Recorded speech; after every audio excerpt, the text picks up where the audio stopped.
Selamat malam. Perkenalkan, nama saya Sakti Saputra dengan NIM N0111911141 dari kelas Biokimia C. Jadi pada kesempatan kali ini saya akan memberikan presentasi singkat terkait asam amino. Jadi pertama-tama pada presentasi ini saya akan membahas empat pokok pembahasan. Pokok pembahasan pertama yaitu asam amino pada umumnya. Yang kedua, characterization of amino acids. Dan ketiga, the lineage of amino acids. Yang keempat, disease related with amino acids. Jadi lanjut ke poin pertama. Poin pertama yaitu amino acids in general. Oke, let's go.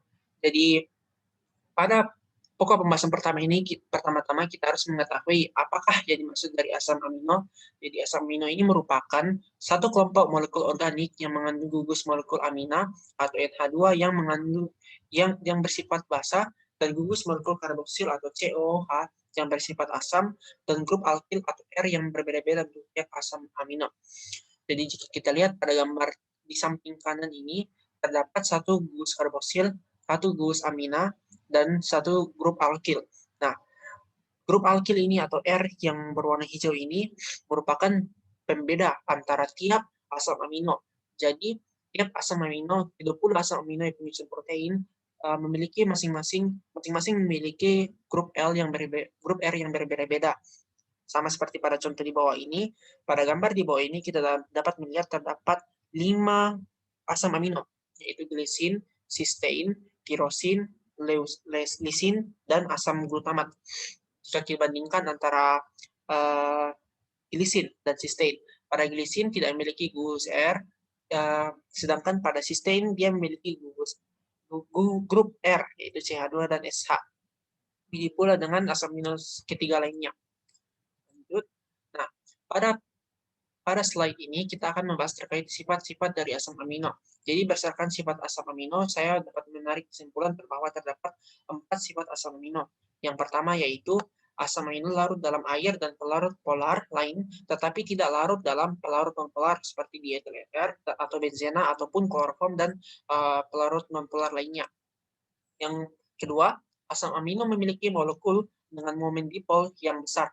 Yang ketiga, kurang bersifat asam dibandingkan sebagian besar asam karboksilat.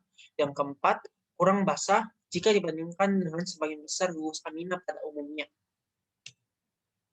Pada slide ini terdapat 20, kita akan membahas terkait 20 macam asam amino. Yang pertama, jadi pada umumnya pada saat ini para peneliti telah mengetahui sekitar 500 jenis asam amino. Namun dari 500 jenis asam amino tersebut hanya terdapat sekitar 20 jenis asam amino yang menjadi materi penyusun atau komponen penyusun dari protein dalam tubuh manusia maupun hewan tingkat tinggi lainnya. Nah, selain definisi asam amino yang awalnya ini, dari definisi asam amino yang awal, kita juga dapat mengetahui bahwa asam amino juga memiliki definisi yaitu komponen penyusun protein dan hasil akhir dari pencernaan protein, di mana tubuh mencerna protein menjadi banyak asam amino dan kemudian menyusun ulang asam amino tersebut.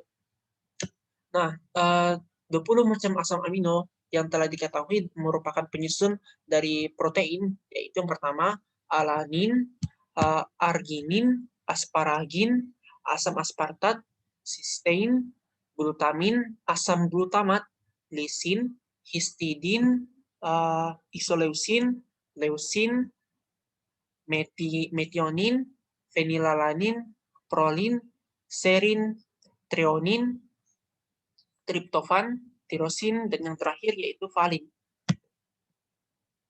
Nah, pokok pembahasan selanjutnya itu karakterisasi dari asam amino. Oke, jadi asam amino pada dasarnya dibagi atas 2 jenis. Yang pertama yaitu asam amino esensial dan asam amino non-esensial. Yang menjadi pembeda dari asam amino ini yaitu untuk asam amino esensial, tubuh kita tidak dapat memproduksinya. Sedangkan untuk asam amino non-esensial, tubuh kita dapat memproduksi atau mensintesis asam amino tersebut. Jadi untuk asam amino esensial kita memerlukan asupan dari luar untuk memenuhi asam amino esensial tersebut dalam tubuh kita. Adapun asam amino esensial yang termasuk dari asam amino esensial itu yaitu pertama arginin, histidin, leusin, metionin, fenilalanin, treonin, triptofan, dan valin. Sedangkan untuk 12 asam amino lainnya termasuk dalam asam amino non-esensial. Namun, perlu diketahui bahwa terdapat pustaka yang menyatakan bahwa glutamin ini bisa dikatakan sebagai asam amino esensial jika dalam kondisi tertentu. Misalnya ketika kita sedang sakit, atau ketika kita sedang diet, atau demam. Nah, dalam kondisi tersebut tubuh kita tidak dapat memproduksi asam amino glutamin. Jadi bisa dikatakan ini bahwa glutamin, asam amino glutamin ini termasuk dalam asam amino kondisional menurut pendapat saya. Kemudian untuk slide selanjutnya yaitu sumber asam amino esensial. Jadi seperti yang saya katakan sebelumnya bahwa asam amino esensial ini dia tidak dapat diproduksi oleh tubuh kita, sehingga kita memerlukan asupan dari luar untuk memenuhi standar atau keperluan tubuh kita terhadap asam amino esensial ini. Adapun sumber dari asam amino esensial dapat kita lihat seperti untuk isolesin dapat diperoleh dengan mengonsumsi putih telur, kedelai, dan ikan kod. Lisin dapat diperoleh dengan cara mengonsumsi selada air, rumput laut, daun peterseli. Untuk leusin dapat diperoleh pada rumput laut, tuna, kedelai, dan putih telur. Untuk valin dapat diperoleh pada telur, rumput laut, dan bayam. Treonin dapat diperoleh pada bayam, ikan nila, dan kedelai. Fenilalanin dapat diperoleh pada daging kalkun, domba, dan sapi. Untuk triptofan dapat diperoleh pada kedelai, bayam, dan rumput laut.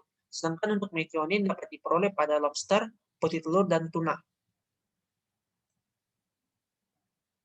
Oke. Pokok pembahasan pertama, yaitu the limits of amino acids. Nah,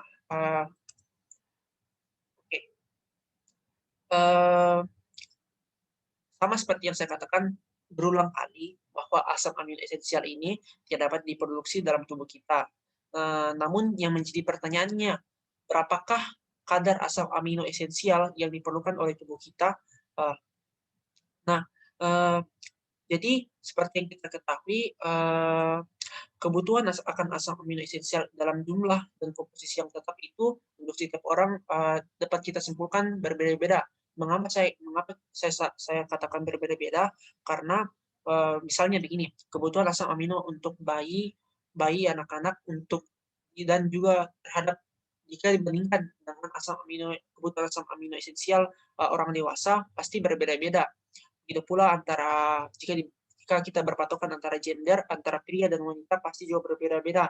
Dan juga antara kebutuhan asam amino antara wanita hamil dengan wanita yang tidak hamil pasti berbeda-beda. Nah, jumlah minimum asam amino esensial yang dibutuhkan oleh orang dewasa rata-rata per hari dapat kita lihat pada tabel di samping ini. Pada tabel di samping ini dapat kita lihat bahwa asam amino untuk isoleusin antara laki-laki dan wanita berdasarkan gender ini berbeda-beda. Untuk isoleusin laki-laki memerlukan sekitar 0,7 gram per hari, sedangkan untuk wanita memerlukan 0,45 gram per hari. Leusin untuk laki-laki memerlukan sekitar 1,1 gram per hari, sedangkan untuk wanita memerlukan sekitar 0,62 gram per hari, dan seterusnya. Selanjutnya. Jadi selain fungsi asam amino sebagai materi penyusun dari protein, asam amino juga memiliki fungsi-fungsi yang sebetulnya cukup berbeda-beda. Jadi untuk asam glutamat di sini. Untuk asam glutamat, dia merupakan asam amino yang berperan dalam sintesis glutathione, yang merupakan antioksidan kuat yang memiliki efek anti-melanogenesis atau dapat melawan pembentukan pigmen melanin sebagai pemberi warna kulit. Jadi saya telah membaca beberapa jurnal yang menyatakan bahwa asam glutamat ini juga dapat digunakan untuk pemutih kulit, untuk memutihkan kulit, karena memiliki efek anti-melanogenesis yang dapat memberikan warna pigmen warna pada kulit. Yang kedua, GABA atau gamma butyric acid juga merupakan asam amino yang berasal dari asam glutamat yang berperan sebagai neurotransmitter. Yang ketiga, tirosin merupakan asam amino yang sering digunakan untuk sintesis hormon tiroid dan juga dihidroksifenilalanin, noradrenalin, dan adrenalin. Yang keempat, arginin merupakan asam amino non esensial yang dapat mempertahankan kestabilan nitrogen, berperan dalam detoksifikasi, mengurangi toleransi glukosa, dan juga mempercepat proses penyembuhan luka dan perbaikan tulang. Nah, ada juga asam amino karnitin. Nah, asam amino ini jujur untuk secara pribadi saya juga barusan mendengar, dan asam amino karnitin ini ternyata seringkali ditemukan di dalam hati dan otot rangka. Asam amino ini memiliki peran penting dalam metabolisme lipid dan produksi energi. Asam amino selanjutnya yaitu sistein. Asam amino sistein ini merupakan asam amino non esensial dan mengandung atom sulfur, yang mana asam sulfur ini memiliki sifat untuk sebagai antioksidan dan detoksifikasi. Selanjutnya asam amino glutamin merupakan asam amino yang berperan sebagai senyawa detoksifikasi dan memiliki sifat untuk pelindung terhadap efek radiasi. Selanjutnya asam amino lisin. Asam amino lisin ini merupakan asam amino esensial yang dapat membentuk kolagen dan memperbaiki jaringan dalam tubuh. Selanjutnya asam amino fenilalanin merupakan asam amino esensial yang berperan sebagai prekursor neurotransmitter norepinefrin. Dan yang selanjutnya asam amino triptofan merupakan asam amino esensial yang digunakan oleh otak untuk memproduksi serotonin, neurotransmitter penenang. Oke, lanjut. Pada poin pembahasan selanjutnya kita akan membahas terkait penyakit yang berhubungan dengan asam amino. Jadi penyakit yang saya pilih yang berkaitan dengan asam amino yaitu PKU atau phenylketonuria. Mungkin bagi kita sebagian besar dari kita penyakit ini agak kurang lazim kita dengar di kalangan kita, namun phenylketonuria ini merupakan salah satu penyakit yang merupakan salah satu penyakit bawaan yang seringkali dialami oleh bayi. Jadi PKU ini merupakan penyakit yang disebabkan karena seseorang tidak mampu merubah asam amino fenilalanin menjadi tirosin. Nah, ketidakmampuan merubah asam amino fenilalanin ini menjadi tirosin disebabkan karena pasien tidak memiliki enzim fenilalanin hidroksilase atau PAH yang berfungsi untuk merubah asam amino fenilalanin menjadi asam amino tirosin. Sehingga karena enzim fenilalanin hidroksilase ini tidak ada dalam tubuh, sehingga terjadi penumpukan fenilalanin, yang mana jika kita lihat pada fungsi dari enzim fenilalanin di sini merupakan asam amino esensial yang berperan sebagai prekursor neurotransmitter norepinefrin. Nah, dari fungsi tersebut kita dapat melihat bahwa asam amino ini jika asam amino ini menumpuk dalam tubuh, maka akan muncul beberapa gejala. Misalnya pada pasien usia 3-6 bulan akan memiliki gejala seperti bau nafas, urin, dan rambut yang tidak sedap, timbul ruam di kulit, dan juga kejang.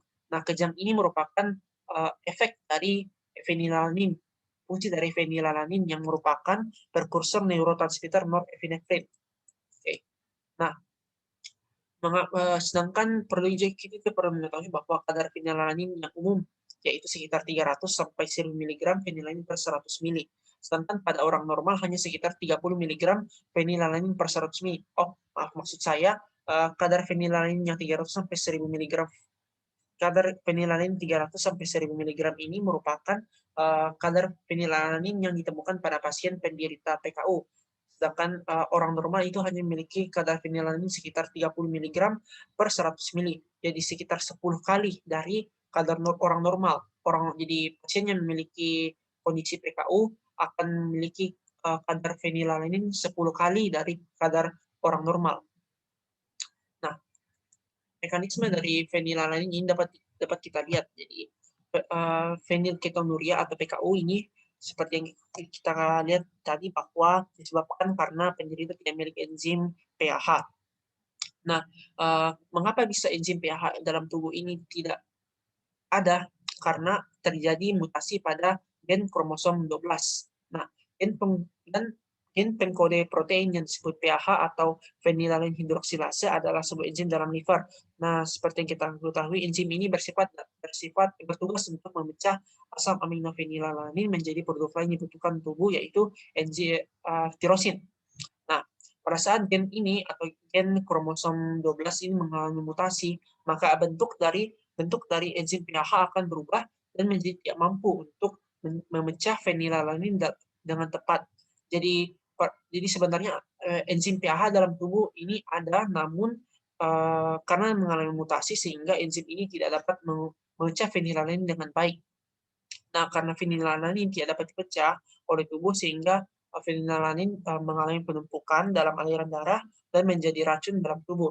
Sebagai akibat tidak terolah fenilalanin menjadi tirosin, maka tertimbullah fenilalanin dalam hati dan kelebihannya akan masuk dalam peredaran darah serta diedarkan ke seluruh tubuh. Oke, jadi demikian presentasi singkat saya terkait asam amino. Jika ada salah dalam pengucapan, mohon dimaafkan dan terima kasih.